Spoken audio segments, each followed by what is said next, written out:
Assalamualaikum warahmatullahi wabarakatuh. Selamat pagi, salam sejahtera untuk kita semua. Shalom, Om Swastiastu, Namo Buddhaya. Perkenalkan, saya Salsabila Puspita dari SMA Negeri 77 Jakarta. Saya di sini sebagai pembicara pertama tim afirmasi.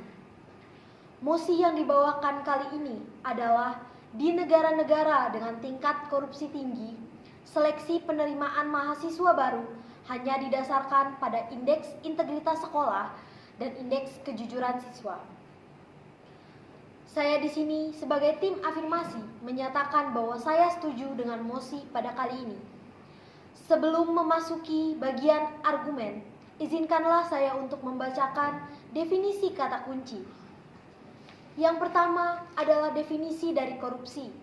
Korupsi adalah penyelewengan atau penyalahgunaan uang negara untuk keuntungan pribadi dan orang lain. Seleksi merupakan pemilihan untuk mendapatkan yang terbaik, penyaringan. Dan indeks adalah rasio antara dua unsur kebahasaan tertentu yang mungkin menjadi ukuran suatu ciri tertentu atau penunjuk menurut KBBI edisi kelima.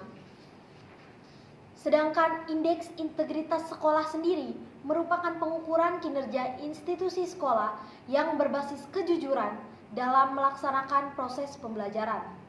Dan indeks kejujuran siswa merupakan pengukuran kejujuran siswa selama mengikuti pembelajaran di sekolah.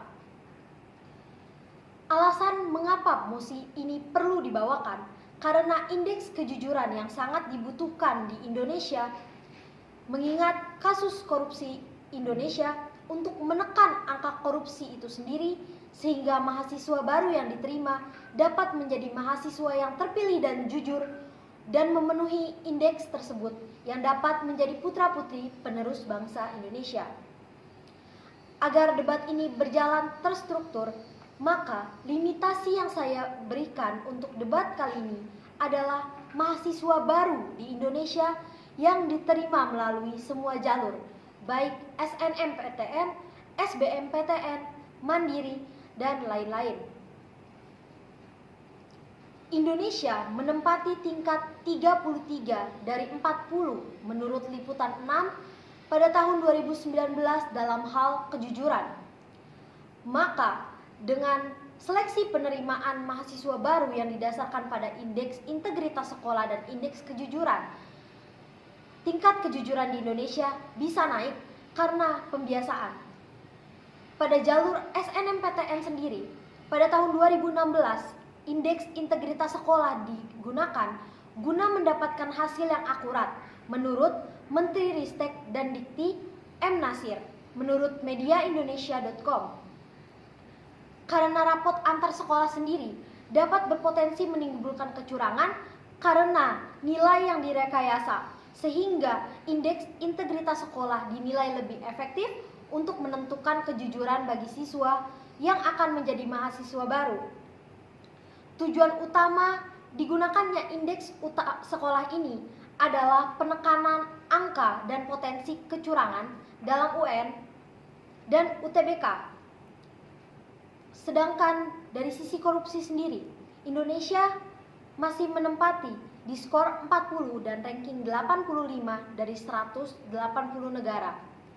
Hal ini naik 2 poin dari tahun 2018 menurut Transparency International Indonesia di tahun 2019. Integritas sekolah yang mencakup akreditasi sekolah ini dinilai oleh Badan Akreditasi Nasional. Penilaian ini tidak bisa sembarang dinilai, butuh bukti, sertifikat atau lain-lain untuk menunjukkan akreditasi sekolah itu sendiri di saat penilaian. Sehingga hal ini dapat dijadikan landasan ataupun patokan untuk menilai tingkat integritas. Dan hal ini dinilai cukup valid karena integritas sekolah sendiri mengedepankan kejujuran, orientasi kerja, meningkatkan kedisiplinan, tanggung jawab, menerapkan budaya malu, dan sikap sportif. Korupsi sendiri dapat terjadi jika tingkat kejujuran yang rendah, Oleh karena itu, para mahasiswa baru yang nantinya akan mengambil karir untuk menjadi penerus bangsa Indonesia diharapkan menjadi penerus yang jujur agar tingkat korupsi ini bisa ditekan.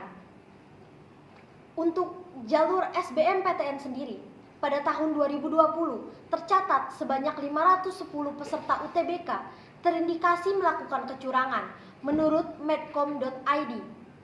Dengan jalur penerimaan dengan indeks kejujuran ini, maka tingkat kecurangan pada UTBK dapat ditekan dan otomatis tingkat korupsi di masa depan juga akan ditekan dan akan menurun. Sekian argumen yang dapat saya sampaikan. Terima kasih. Wassalamualaikum warahmatullahi wabarakatuh.